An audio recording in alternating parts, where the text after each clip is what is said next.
Hey guys, it's Tabby from the Hey Sister podcast. I am getting ready to release my first hat pattern, which is the gable cap that is coming out tomorrow, and as of when I'm filming this. And I just wanted to do a couple of tutorials for some of the stitches that a few of my testers found a little bit confusing, and they're just difficult to explain written without any type of visual instruction. So thought I would make a few tutorials to include in the pattern and help everybody out there. So a few of the stitches that we'll be doing are these baubles. They're a different type of bauble than I've ever done before, and I really enjoy the result. And so I was going to do a quick tutorial for that. And also a few people requested tutorials for this little stitch here.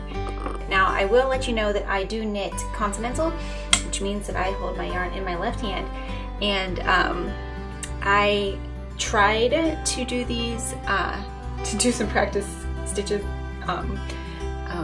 the typical way, and where you hold the yarn in your right hand, and I just could not do it. So I'm hoping that you all can just those of you who do knit that way can interpret well enough what I'm doing. So let me know if you have any questions down below, and hopefully this will clear a few things up. So, all right, let's get started. Okay, so I'm going to show you here how to do what I call a 3-stitch crossover. And this is a really cute little design element that is in my hat pattern, and I really enjoy the look of it. So, okay, basically it's going to do what you can see right down here. It's a super simple stitch.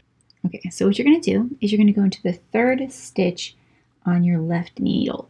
So I have stitch 1, 2, 3, and you're going to grab this 3rd stitch here, purlise. So give it a little bit of a tug, and then I scooch it down here, and you're going to pull it over. Let's see here.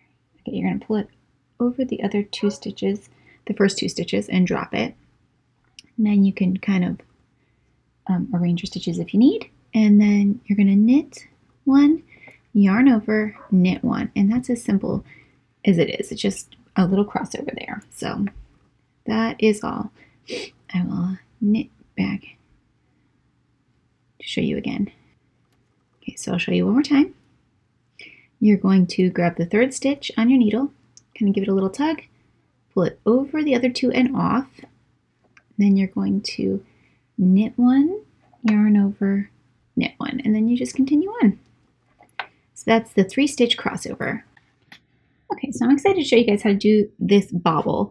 I think it produces a nice, subtle, consistent bobble, which I tend to have trouble attaining the typical ways, like with a crochet hook or with just doing a bunch of yarn overs and stuff like that. So this is what it looks like on the reverse stockinette background, and then this is what it's going to look like in this color. You can kind of see here. It's a, I don't know, it really pops out, and they look fairly consistent. So that's what I like in my knitting. Okay, so this bobble is worked over a series of 3 steps, and it's 1 step per row. So it's actually a super simple thing once you understand it. It's just kind of a difficult thing to explain in,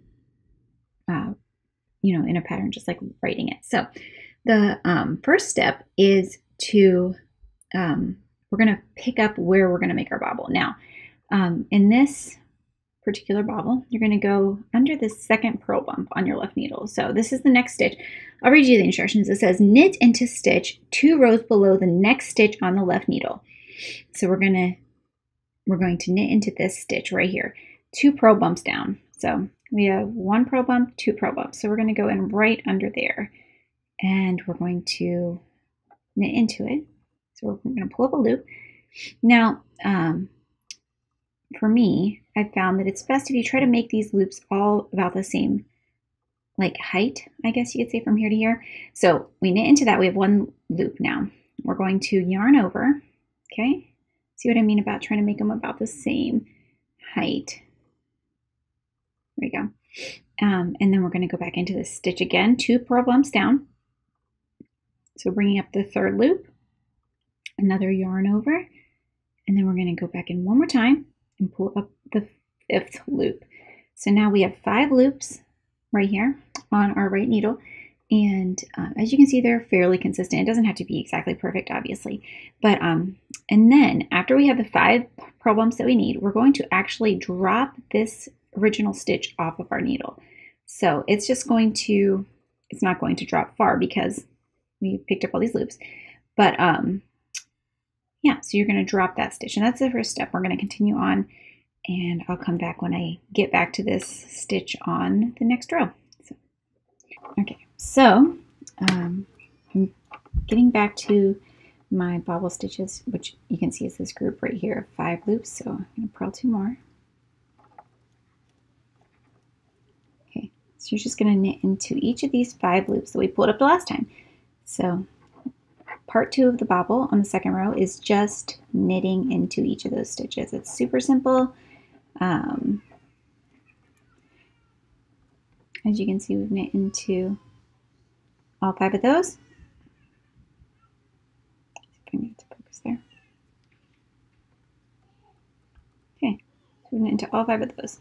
And then we're just going to continue on. That was part 2. Come back for part 3.